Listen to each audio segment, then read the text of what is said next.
We're going to talk about the process of a deal, and we're specifically talking about a wholesale deal. So we talk about wholesaling, we're talking about not buying the property and becoming the owner, but getting the property under contract, assigning that contract to an actual end buyer, and then getting paid for the transaction in the middle. And really that's the ultimate goal, is to obviously get paid. So every one of us is in the real estate business to make money somewhere. Some people make their money in the long run by buying and holding on to properties, turning them into rentals.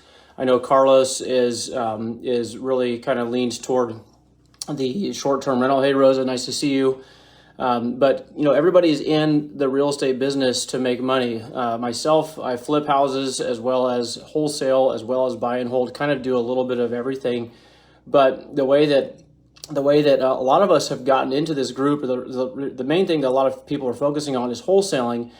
And what's interesting about it, hey, Anna Maria, see you. And what's interesting about it, though, is that with wholesaling, you don't really actually ever own the property, and you don't really actually typically don't do any work on the property. Unlike what I'm doing right now, we're on a project right now out in Oregon City that we're doing a big cleanup. We're really putting a lot of, hey, Crystal, what's going on? By the way, I need to talk to you about a lot of different projects, but right now I'm actually out on site for the Oregon City project. So hopefully, by the way, folks, if you need a good title company, Crystal Jane is the bomb. You need to talk to her. So thanks, Crystal, for jumping on. But we're talking about wholesaling and the process of a deal.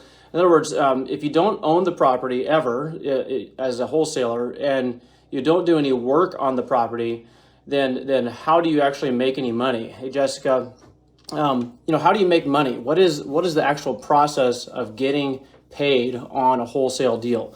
So without the whiteboard, I'm not in my office today, so we're just going to talk about this. And what I want you guys to do, if you don't mind, if you're here with us on the group, then make sure as we're going through these steps, maybe you just chat and type into the chat and make sure that I know that you're getting it, so that first of all, if you're here with me, why don't you just jump in and say hello.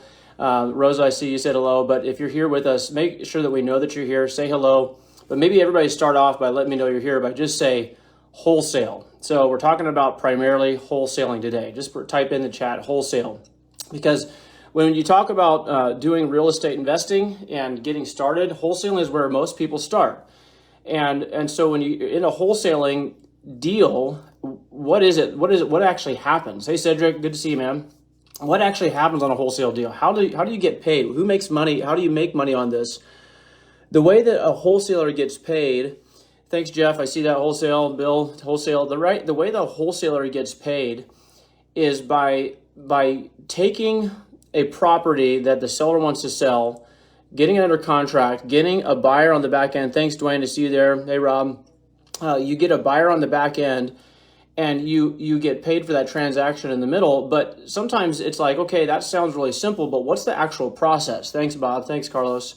Hey, if you don't know the process of a wholesale deal, then let's just go ahead and imagine what happens if you get a property under contract. What happens if they actually say, hey, Kwa, I see you. Say, like, Kwa is looking at a property. I think you just was talking about a property just last night. Him and I were talking a little bit about a burned out house.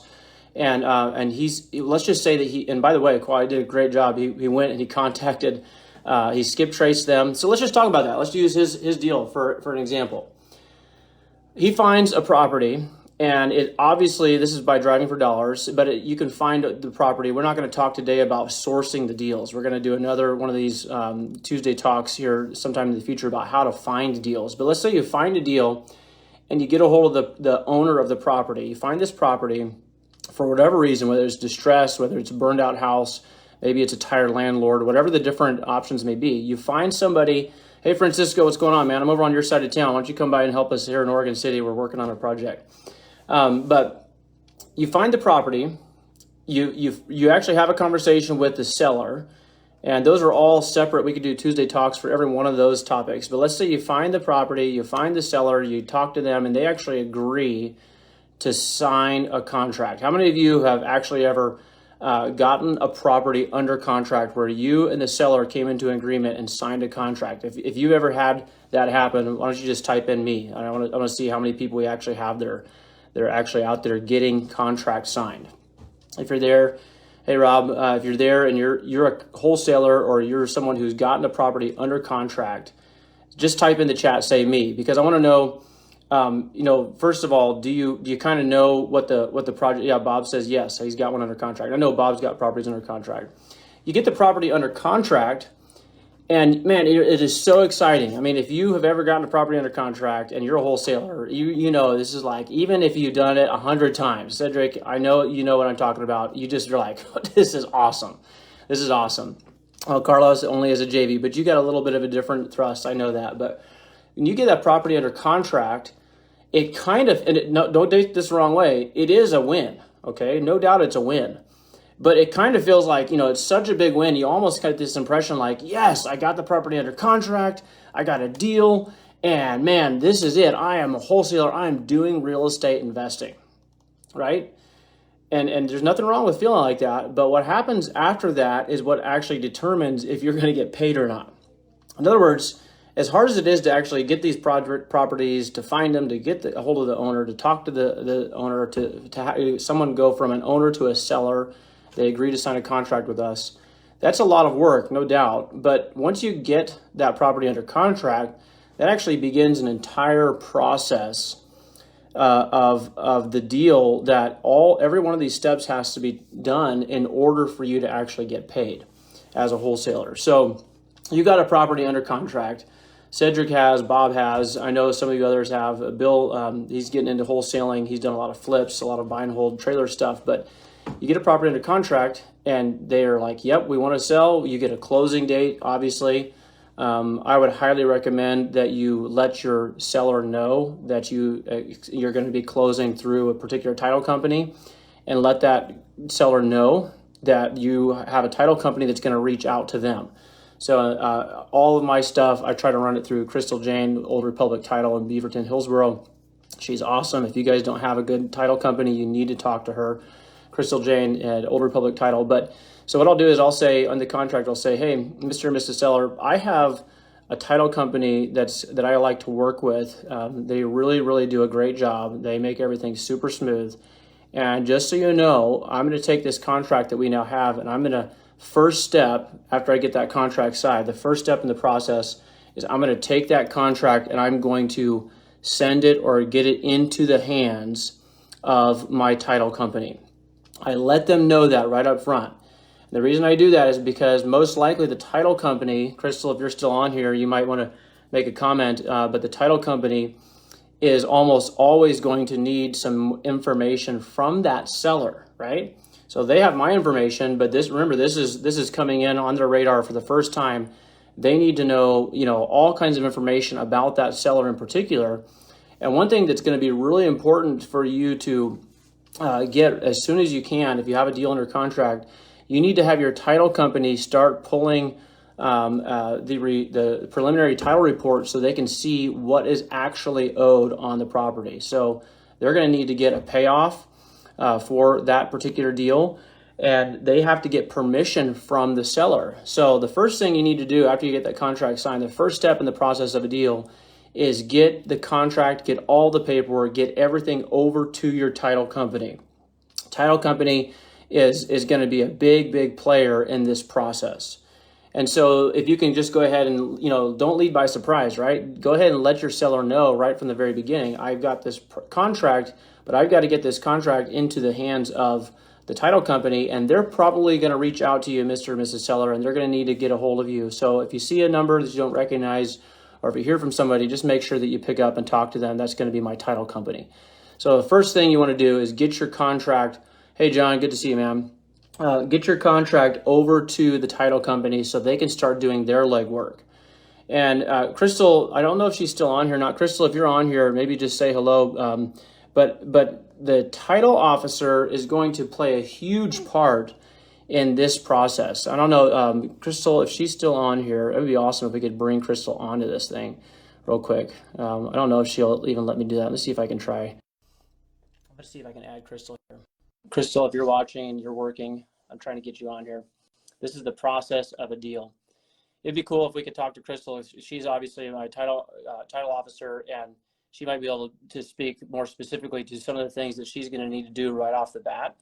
If she can't jump on, that's fine. But the very first thing you need to do is talk to your title company, because there's a lot of stuff that they have to do. And remember, everybody is backed up right now, and everybody, in other words, everybody's got files waiting, and everybody's got a shortage of staff.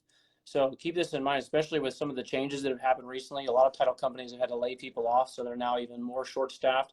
They're trying to get, let's see where, oh, Bill, you're saying, where is Crystal? She is located in Beaverton, Hillsboro, and but Crystal can do transactions for anywhere in the state of Oregon. So and I've done deals with her all over the entire state of Oregon, and it doesn't have to be in a physical location. I don't think she's licensed for Washington though, but she can speak to that. But number one, get your contract, get the paperwork, that you have a signed contract in hand, right? You've got this deal that you now need to know what to do with. You need to get that over to your title company. So in my case, I get that over to Crystal. I say, Crystal, I send out an email typically. And by the way, I'm going to speak to this here just a little in a few minutes, but there's a really big part of this that is very, very helpful if we can get to it here in just a few minutes. I'm kind of waiting to see if Josh, has anybody seen if Josh Deere jumped on yet? Josh Deere could speak to some of these things a little better, but somebody tagged Josh Deere, tell him to jump on here. Somebody go ahead and do that. I want to see if he can jump on and talk about something here in just a minute. But first thing you do, got your contract signed. Next thing you do is you got to get it over to the title company. I typically send an email and I'll put it in the title and say, hey, the property address, please open escrow. And remember, depending on how you did your contract, you might need to put $1 into escrow. You might need to put $1,000 into escrow. I don't know how you do it. Every deal is a little different, so there's really no standard, in my opinion. But I'll absolutely put down $1,000, $2,000 into escrow if the property is worth it. So, but if it's $10, $100, $1,000, no matter what, you need to get escrow open. You need to get some money into that escrow account, right? So we have that. First of all, title is been made aware, and they've been sent over a copy of the signed contract. Remember, title can't do really anything until they have your contract in hand saying that the seller, party A, wants to sell to you, party B. Okay, and then what I'll typically do too is, for those of you that are wholesaling, or JVing, whatever, what you want to do too is in that email, in that first initial message over to your title company, you probably want to let the title company know what your intentions are. So sometimes people get a little bit nervous about this. This is why it pays to have a really good working relationship with your title company, because some people are like, well, I don't want to tell them I'm wholesaling it. No, you want them to know that that's what you're going to do. If that's your intention, that's what you need to let them know from the very beginning. Okay, so hey, Jeremy Lee, I see you jumping on here. We're talking about the process of a deal. So you got a property under contract. We got a wholesale deal under contract. Now what do we do with it? Okay, we're excited. They're super jacked. Yes, this is awesome. All that hard work finally paid off. They said yes, right? And now you got this paperwork. It's all signed and it says, hey, the seller wants to sell at this price. They expect to get paid on this date. You got to get that. First thing you need to do is get that paperwork over to your title company. The next thing you need to do, and some people would actually say that maybe I'm doing some of these things in reverse. I'd be more than happy to entertain any of those comments. But the next thing you would need to do right off the bat is find an end buyer. If you're wholesaling the deal, remember your intention is most likely not to keep this property, right? You get paid by assigning the property, not by selling the property, because you can't sell something you don't own.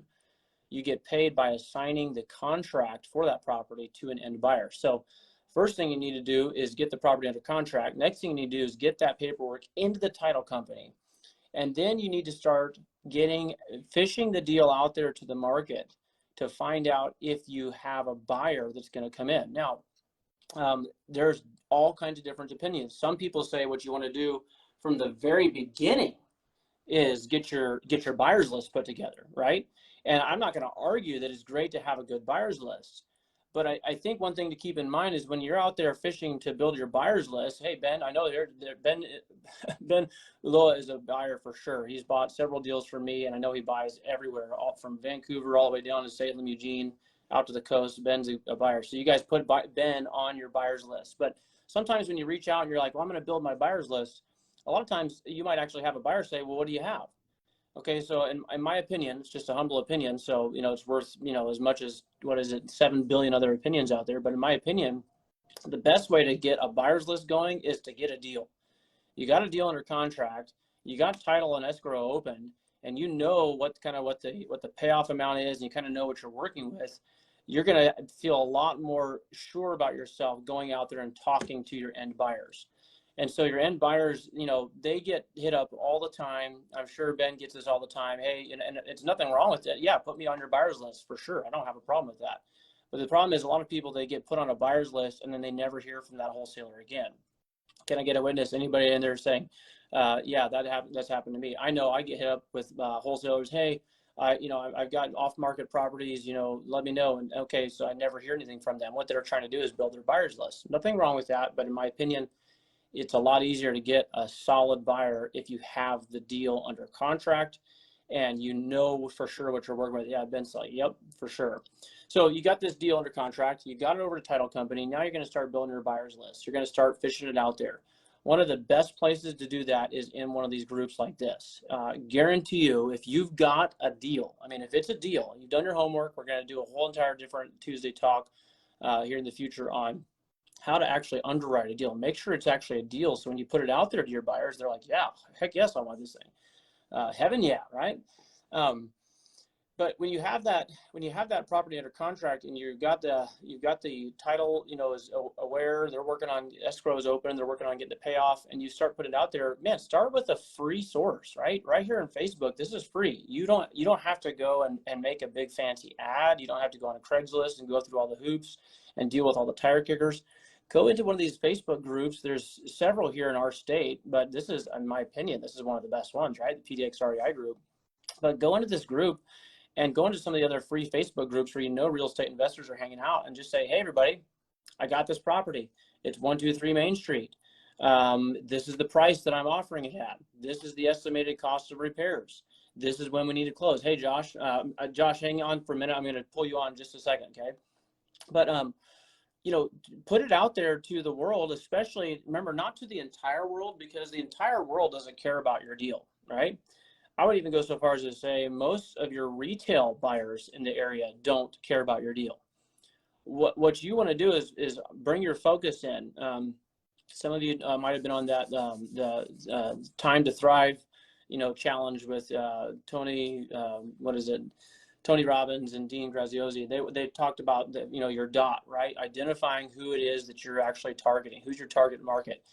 You want to identify this property and you want to make it clear that you have this property under contract to people who are interested in a deal.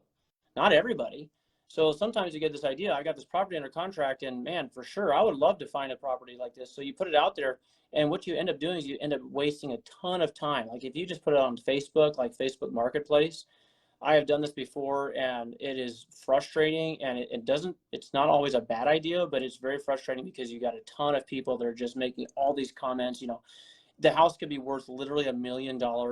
You've got it under contract for $500,000, right? It needs $100,000 worth of work.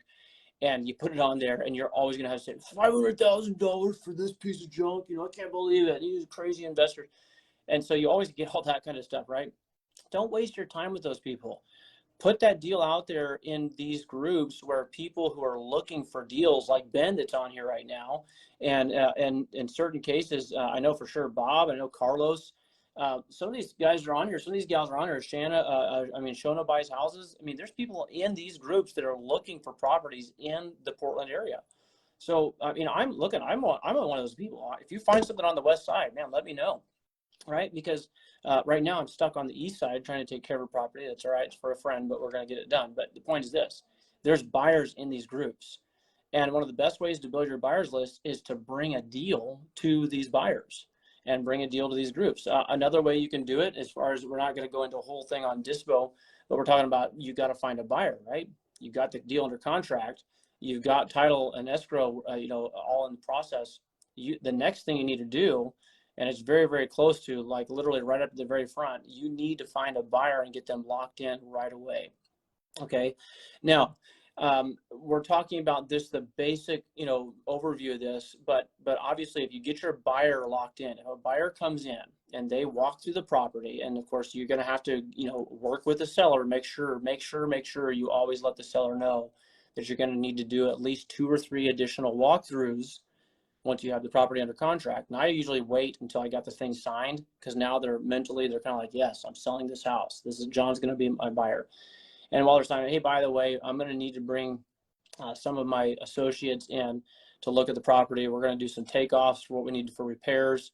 I also have some investment partners. A lot of times they want to see the property and make sure that they know what they're getting themselves into. So just so you know, I'll probably be giving you a heads up that we're going to need to do a walkthrough. You can do a walkthrough. You can do an open house type of thing where you have everybody come at once. But whatever you do, make sure you let your seller know right from the very beginning that you are going to be having these walkthroughs, because otherwise you're surprising them. They're like, I thought this was done. Wait a second, I thought you were my buyer. Make sure you let them know. Be honest with them, upfront with them. Treat them the way you would want someone to treat you or your mother.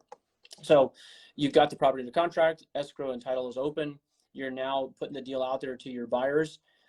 By the way, one of the best ways to find a buyer in your area is just to get into PropStream or one of these other tools. You can use all kinds of different ones, batch leads, whatever. What's the new one? Privy. And you can get on there and you can actually see who's buying in that area. You can look up cash buyers that have closed in the last 6 months and put in your address of the property you have under contract. Pull up who's buying in that area, and boom, you've usually got, half dozen to a dozen cash buyers in your area. Start with those people. Say, hey, I just saw that you purchased the property and it looks like you flipped it over here on, 123, ABC Street, and you look like a cash buyer. I just want to let you know I've got a deal under contract. It's really, really good to make those contacts, because people that know that you are actually out there hustling and bringing deals, they're going to save your contact information and they're going to pick up next time you could contact them. So you're blocking your end buyer is really, really critical. Let's say you've got your end buyer, and I'm going to bring Josh on here in just a moment. I think I am. Let's see if I can. Let's see, where's Josh? Josh. Give me a second here. I'm looking for this thing. It says, Josh, dear, bring them on live, but for some reason it's not letting me do that with Josh. Let's see here. Josh, maybe you can request to come on with me, because I want to bring Josh Deere on here in a moment and talk about transaction coordination. And it's really, really a big thing that very, very helpful. Josh, let's see, Josh might also be, let's see. Josh, if you can request to join, that'd be awesome. I don't know if you can or not, but let's just keep on moving through this, because it's really not that complicated, but it is a big deal. Now, you've got the contract, you've got title has been alerted, they have escrow open, you have been fishing for your end buyer, and as you're doing that, keeping in mind that there's a closing date coming up. So this is this is the way I do it. You may not necessarily agree with this, but let's say you get that end buyer and they walk through and they're like, yes, this is the one I want. Now, I personally always like to get at least 1 or 2 backup parties that are interested. One is kind of my minimum, but if I can get 2 other people that I know for sure might be interested in this deal, even if I have a buyer locked in, I want to know that if for whatever reason, and this does happen sometimes, right? It does happen. It's not always the fault of the buyer, but sometimes just things happen. If for whatever reason that end buyer decides to back out, or they have to back out for whatever reason, they can't close, you really want to make sure that you're going to be able to do what you can do to get the deal closed. Josh says, I can't see anywhere. I don't know how, because right now it doesn't actually show you as a viewer, so I don't know what's going on here. Let's see, viewers to request you to join on video. I'm putting that up there. Let's see. Sorry guys, we're not in the office today. Well, Josh, I don't see how to add you either. Somebody that knows more about this stuff maybe could help us out here. This is why it pays to be in the office whenever I have Kyler around. Kyler, where are you? How come you're not here helping me? I don't see a way to add Josh, but yeah, okay. So Carla's saying, Josh, on mobile, it's a green icon request to join near the reactions. I don't know about desktop. Yeah. Maybe Josh is on his desktop or his laptop. Josh, if you figure out, I want to bring you on here, but what I want to talk to you guys about here in just a moment is the transaction coordinator. Now, a transaction coordinator is someone that can make this entire process very, very simple, very, very easy. Remember, getting the deal under contract is not, it's not the very beginning, because finding a deal, finding a lead is the beginning, but getting the deal under contract is the beginning of this process. And in that process, if you're not staying on top of every one of these things, I'm going to be the first to admit that I am not the best at making this process move very quickly. Let's see, Josh wants to join you on video. Let's see, here we go. I'm going to approve this. So what sometimes works really, really well, and here's Josh coming on, is to have a transaction. Hey, Josh, what's going on, bro? Got you on. Perfect. We figured it out. Hey, John, how you doing? Okay. Yeah, switch over no to worries. mobile, so I'm actually out on a project today. So, but we've been talking about the process of the deal, and I wanted to bring you on because, yeah, man, it worked. Thanks, Dwayne. I wanted to bring you on because I wanted you to just speak for a few minutes specifically about this, like, what is a transaction coordinator? What in the world is this title? Who is this person? And what do they do? And do they actually have anything to do with the process of a wholesale deal? We got a property under contract. We've now, what do we do, right? We talked about, we need to alert the title company. We need to get escrow open. We need to start getting that end buyer, but maybe bring us down a little closer to what it is that a transaction coordinator does and why it might be helpful for somebody who's maybe a first-time wholesaler. Maybe you're like, you know, I don't know if I don't really know what a transaction coordinator is. I just want to get this thing done. Well, a transaction coordinator might literally be the key to you getting something done. You want to talk a little bit about TC and what you guys do? Sure, I can try to speak to some of that. So, in essence, what a transaction coordinator does is babysits the process and patient. So, as much as we pay title to do a job, they don't always do their job. They may have somebody new who doesn't know the processes as well, so they, things fall through their fingertips. So having a transaction coordinator, which is an unbiased party, to kind of monitor all of your documentation and the process and the people involved, it kind of takes the focus away from everybody trying to like talk to each other, which can get pretty noisy and you lose stuff and people don't really understand. Like one of my friends and mentors with TC, Manya, she uses the analogy, it's like a game of hot potato. So there's a hot potato and it belongs in somebody's lap at all times, but we often don't know what it belongs in. And sometimes we think it belongs in someone's lap when it doesn't, it belongs in another person. So it's up to the transaction coordinator to be able to kind of decipher that and know who needs to be holding the potato at the time. Maybe it needs to be in the wholesaler's hand because we need to go back to the seller and get an extension. Or maybe it needs to be in the seller's hand because we're waiting on them to finish, signing documentation. Or maybe it needs to be back at escrow and title because we're waiting on them to give our title search back and we can't really move forward without that, which takes us back to one of the other questions you had. Why would a TC be important?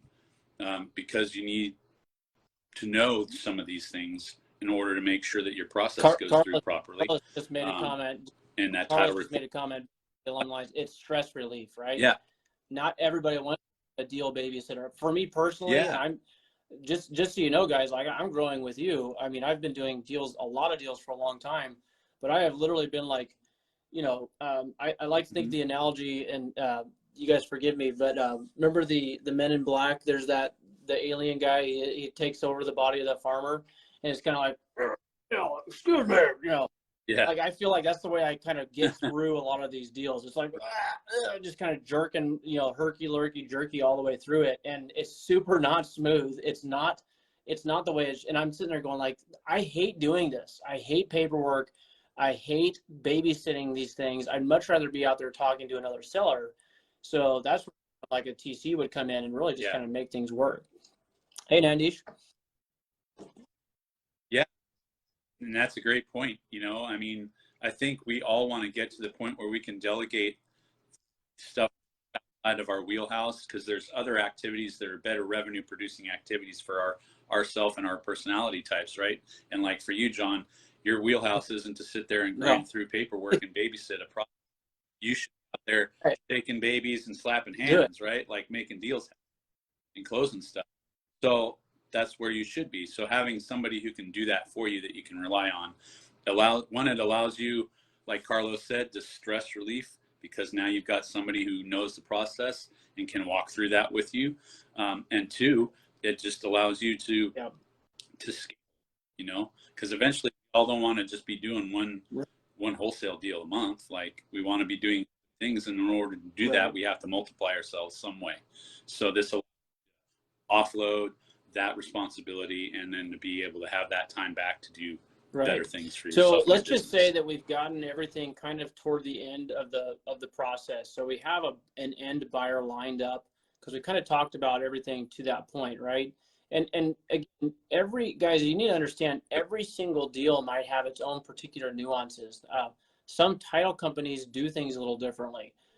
Sometimes you have other factors that come up during the process. I have one deal where the sellers asked me for an extension because they found out that the property that they were going to be buying after we closed, they were going to need, additional time. So there's that communication is huge. It's key to these types of deals. It's really key to everything in life, right? Communicating, but particularly on these wholesale deals where you have someone who's literally like their entire life is hanging in the balance. They're expecting you to close. It really helps to have another party. First of all, it kind of takes away some of that stress. Like Carlos was saying, I don't want to deal with this. I don't want to babysit this thing all the way through. I don't want to make sure the title company is following up. And we opened escrow, right? What else are you supposed to do?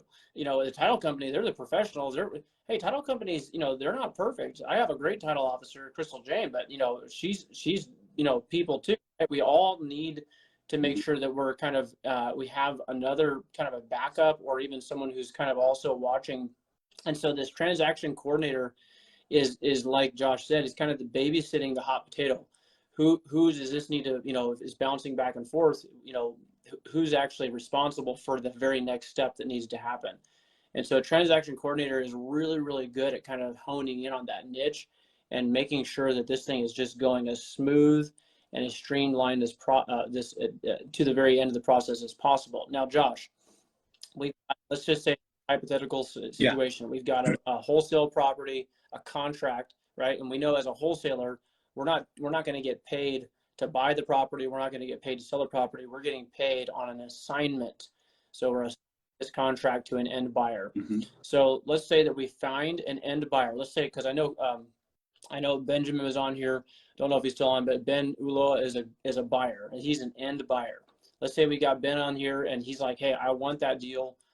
What next? We get him to sign a contract, mm-hmm. right?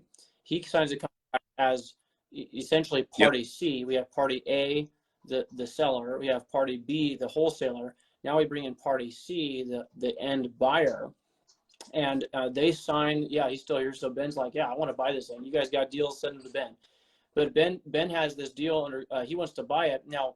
Let's say he signs his part. What happens next, and how do we actually? What's kind of the steps that close out the deal from your side of the equation as a transaction coordinator?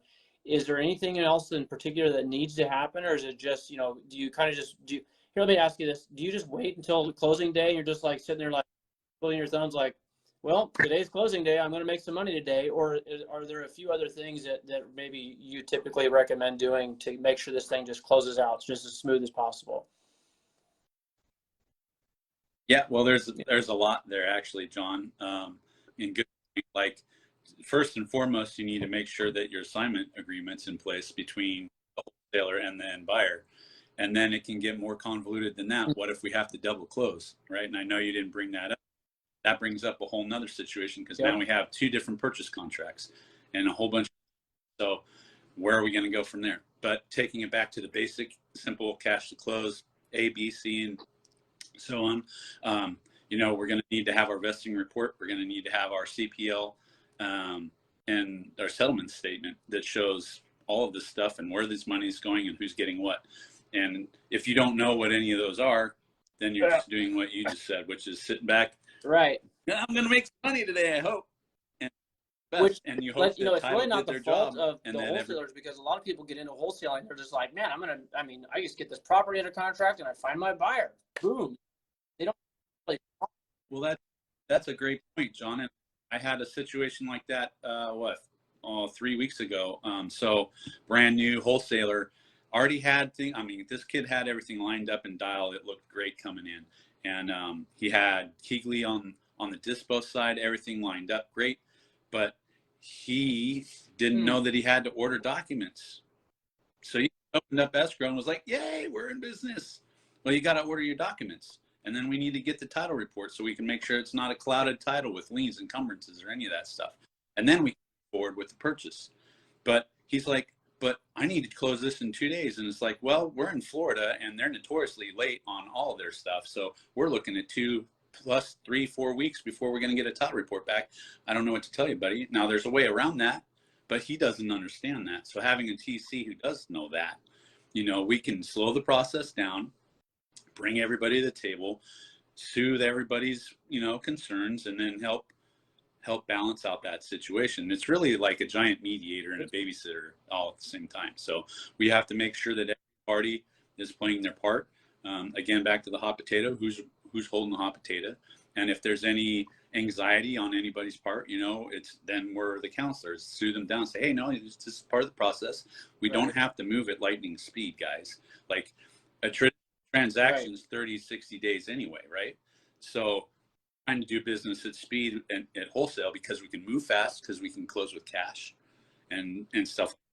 But a lot of times that doesn't mean that you're going to close in 30 days. There could be something that pops up where there is an encumbrance, or you have to have some sort of memorandum or something, and it's going to push it out another 30 days. I had one recently where we had closing date and everything had been, like you said, everything was dialed in. I had somehow another jerky through it, which I'm painting myself in a realistic light here because I don't want to make it sound like as if, I don't have to learn things too. I mean, I've probably got experience in the sense of, comparatively speaking to some in this group, but every one of us is still learning something new every day. And to be honest, folks, I mean, when I first started hearing about transaction coordinator, I was like, what's the big deal? You got the contract, you get the title company, you get an end buyer, it's a piece of cake. But again, once I realized a little bit more about myself and the way that I was, I found myself pushing stuff off and not doing things that really needed to be done, not babysitting things. And you got to make sure that you get these things all the way to the finish line, because you can get up to the finish line and have the whole thing blow up just a yard or two away. So recently I had a deal that was supposed to be closing. We had the closing date, and about 3 days before closing, I learned this much by now. I just checked in with my title company. I talked to Crystal, and Crystal was like, I still haven't gotten back a payoff from the lender. And I was like, what do you mean? I put we opened and you ordered the title report. She goes, yeah, we requested it, but it hasn't ever been sent. She's like, we requested it twice. So now I'm kind of freaking out because, right, remember, the payoff is a pretty important part of this whole equation, right? If we got, the seller to agree to pay at this price, we got end buyer to agree to buy at this price, somewhere in the middle of that loan typically is going to there's a loan that has to get paid off. And we need to know literally down to the penny what that payoff amount is. And the only people that can give that number out is the bank, the lender, right? Well, title company usually takes care of that. But in the case where the title company hasn't heard anything back, they've got a lot of other stuff they got to take care of. They got other customers, they got other clients, other deals. If this is my deal, I need to be the one that's making sure that that hot potato is in the right person's lap. So I had to literally drop everything I was doing, spend several hours on the phone. What I found out was that the property had actually gone into foreclosure since the time that I got into the contract, the time we were closing on it. And the property, now it was no longer the lender who was responsible for a payoff. Guess who it was? Now it's the foreclosure attorney.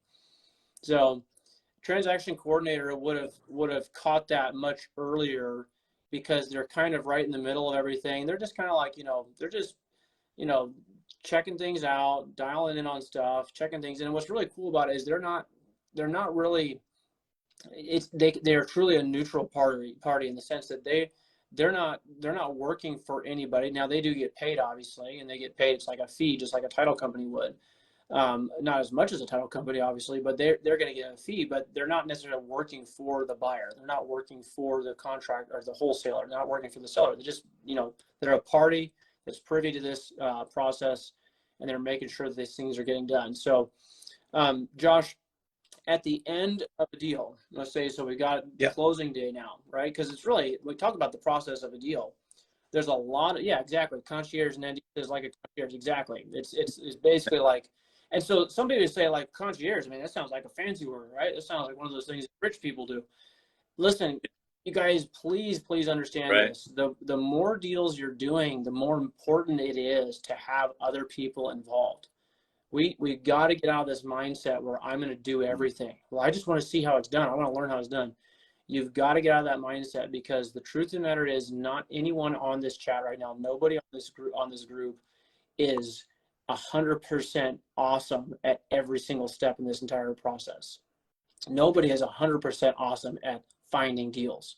Nobody is 100% awesome at finding ways to get sellers to say yes and signing contract. Nobody is 100% awesome. So in other words, whatever you're good at, focus on that. And you guys have all heard this before, but focus on that part of it and let someone else come in and get a little tiny piece of the pie, but make your life so much easier. And those are the things I'm learning right now. And it's hard for me to give it up, but in the same regard, I hate doing this anyway. I don't want to do that. I'm not good at it. So why not have someone like Josh do it? And Josh is in our group, is somebody that I know, I trust him.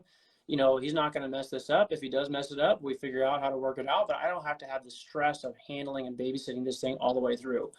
So Josh, just to kind of recap, transaction coordinator, your main job is to basically kind of, you don't go out and find the deal, right?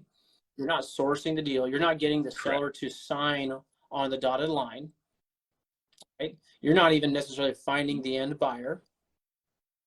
You are literally just kind of making sure all the contracts and all the processes and all the steps are taken in between all those things. Is that correct? That's correct. We, you still have to be responsible for yourself and your business at the end of the day. So a transaction coordinator isn't going to do everything for you. They will take a lot of the load off of your plate. They'll take a lot of the stress off and a lot of the communication between all the different parties involved. But it's still going to be up to you as the wholesaler, if that's your place in the deal, to play a part in this. Like, you're going to have a responsibility with communicating to and from the seller or to and from title, because it's your responsibility to ask for certain things. Now, we as TCs can help you and counsel you, like, hey, you're going to want to order this document, that document, and this document. And hey, by the way, in 3 weeks when we get this one back, you're going to want to ask for this one, and go from there. So, so we're helping you, just like concierge, right? We're helping you, we're assisting you, we're holding the door, way in and way out. But it's going to be up to you still to play your role in so the the deal process of a as deal well. is, obviously you have a property that you get someone to say yes to signing to sell it to you. And of course, we're using a contract. And actually, I want to address this. I think Dwayne Dollar asked about contracts. Guys, literally, I've personally used contracts that were as simply like, I don't know how many of you seen. How many have seen Ty the Flip Man? Anybody know who Ty the Flip Man is? If anybody know who Ty the Flip Man is, type in Flip Man, because if you know who this is, and you never forget him. Ty the Flip Man is this guy back east. I can't remember, down south somewhere. But he literally, he's done so many flips, so many deals, so many wholesales, and he has, I think, what is like a 1-page contract. I've used his contract before to get deals done. So it kind of just depends on the nature of the kind of deal you're doing. The more complicated it is, the more you want to have your I's dotted and your T's crossed. And you want to have someone like maybe Josh. Josh, do you guys have a contract that you typically see used over and over again, or do you have one that you recommend? I think the majority of contracts that you're going to see in your career is going to be a broker contract. So agents and brokers are going to have their specific contract that they use for their house. They usually will never come up off of that because that's what they feel secure with, and the language is beneficial to them. But I do have contracts. I highly recommend anybody who wants them. I'm happy to supply them outside of a creative contract, that is. Use one of these contracts because right now it's probably the tightest, most well-written contract on the planet Earth. From Pace's team, he's spent tens of thousands of dollars on this contract alone for the purchase of the contract. So I have the, so if you need stuff like that, reach out to me and I can supply that for you. But yeah, beyond that, I'd say the most common is, yeah, your broker and agent contract. I don't really see too many handwritten contracts or, you know, off the cuff contracts. Although a little caveat to that is, like, you know, language, legal language can be very intimidating. It's a legal process. So part of our problem is we get intimidated by all these papers and all these contracts and all these words we don't understand, and whether the case is uppercase or lowercase and what that's supposed to mean, blah, blah, blah, blah, blah. Right? A little minor. But that aside, like, in reality, like John was kind of alluding to, is it can be as simple as a piece of paper with a written note that says, John and Josh agree to this. As long as you have that in writing and both parties agree to it in signature and it's wet inked, like both of you have signed it, you're good. You can amend that at any time with another one that changes the rules. But so don't intimidate. You can always get an addendum or amendment to any contract. So you could literally use just a napkin. You could use the full-blown realtor's contract, and then just do an addendum if you want any specific language or verbiage or details added into it. So Dwayne, I hope that answers your question, but if you guys need a contract, talk to Josh. Make sure you hit Josh Deere up here. But to recap, and I got to get back to work here because we got property here that needs to get cleaned up. But to recap, the process of a deal is very, very simple. If you want to look at it as just a 3-step process, and we're talking about assuming that you have a deal under contract. Okay, so again, you guys, we can talk a lot about a different time, different Tuesday talk about how to get deals, right? How to underwrite a deal. We're going to talk about those things in the coming weeks. But assuming you have a deal under contract, that's just because you found a seller that said yes does not mean that you're now automatically in the money. Okay, you've got to get that deal through the process. So let's say you have that deal. First thing you want to do is reach out to the title company. And this is, again, assuming you're just doing it on your own. You can absolutely use someone like Josh Deere, a transaction coordinator, but assuming you're going to do it on your own, whether or you're doing it, or whether it's Josh doing it or another TC, you've got to get that paperwork over to the title company as quickly as possible and have them start pulling the certain reports that they need. There's certain things that have to be done in order for that deal to be closed off and even to be paid out. For everybody to get paid, there's certain things that have to have gone through. Title companies are the ones who normally do all that stuff, but sometimes title companies need to be instructed, right? Sometimes title companies need to know how you specifically want to do your deal. I've had this happen too. Sometimes title companies don't really do a very good job of reading the contract that you have. I have certain things in every one of my contracts, right? Josh, you're shaking your head. You seen that before? Yeah. It's like, sorry, title officer, ma'am, you really need to go back and read the verbiage because, I'm not supposed to be paying any closing costs, the end buyer is, right? So you want to make sure that those things are looked at very carefully. But the kind of the 40,000 foot view, it goes from signed contract to the title company. From the title company, or while they're working on that, the next step that you need to take as a wholesaler is you need to find that buyer.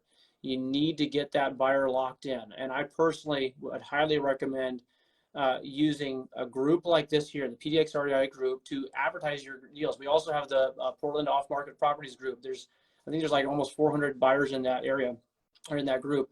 Then there's ways that you can put your deal out there. And I want to say this real quickly. Some people are nervous about putting their deal out there with the address and the phone number and the details because they feel like someone's going to go and underhandedly get that deal from them. Guys, don't worry about that. If you have a deal that's under contract and you've done your homework on the front end where that seller has agreed to sell it to you and you're in communication with that seller, If you have a contract and you have a good rapport with that seller, you don't need to worry about everybody else knowing about your deal. So if you're going to advertise something in this group, please do us all a favor and don't just say, hey, got a deal under contract in Hillsboro, DM me. Don't do that. Give us information, give us details, because we're going to have to go and type a message and ask you, what are we going to ask you? What's the address? What's the buy price, right? What do you think it needs to have a thing fixed? Just put it all out there in the very beginning so that we all kind of take a look at it and go, yeah, this looks like a deal. I definitely want to hit this thing up. Okay, so put your information into these deals, into these groups, and make sure you find, when those people contact you, someone like Benjamin Uloa here, someone like Shona for Shona Buys Houses, you get someone like Bob contacting you, someone like myself, I put us down in your phone as, John Cash Buyer, Ben, Uloa Cash Buyer, right? Vancouver to Salem or Eugene, whatever. Because you want to make sure that when you get those deals, next time you get a deal, you know what you need to do? You probably want to hit them up on a private text message before you even put it in the group, because you already know you did business with these guys, right? I have deals that I've done with Ben that nobody else knows about because I already know Ben's a buyer in Salem market. I'm going to let Ben's the first person I'm going to contact if I have a deal in Salem, just because I've been doing business with him for a long time. But you know what I have now? I got Matt Parker. He's down in Salem. I know that there's a few others that are buying in Salem, and they're right here from inside this group. Furthermore, these are people that I've met at these meetups, right? We've hung out, we've had coffee, we've face-to-face, we talked about deals, we worked through things. So we have the PDX REI Group meetup for a reason. One of the biggest reasons is so that you can get in the same room with actual buyers who are buying your deals. Because remember, it's not just about getting the contract signed. You got to get that thing all the way through this process. Title company's got to do their part. It really, really helps to have someone like Josh Deere, a transaction coordinator, who's kind of, just kind of nipping, imagine them kind of nipping at the heels of the title company, making sure that they're doing their thing, coming back to you as a wholesaler saying, hey, you really need this to take care of, getting that end buyer lined up. And Ben Uloa needs to know about, Ben says, when is the next meetup? The next meetup, guys, is August 25th. That's coming up here in just a few weeks, August 25th at the spot.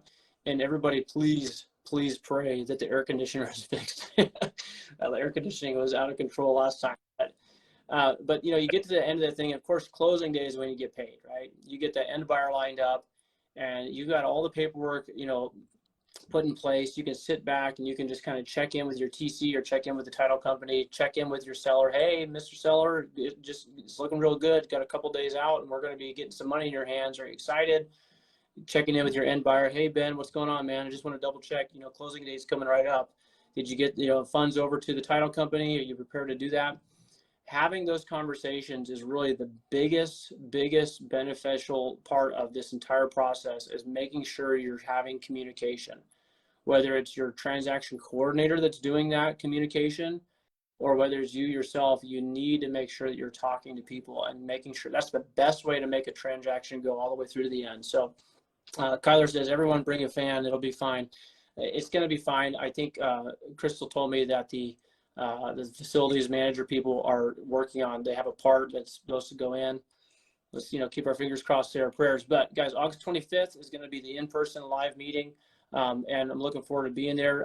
I don't want to say who it is that we have locked in yet, but I think I'm like 98% sure he's going to be able to say he's going to be there, and I'm excited. As soon as I know for sure, I want to let you guys all know.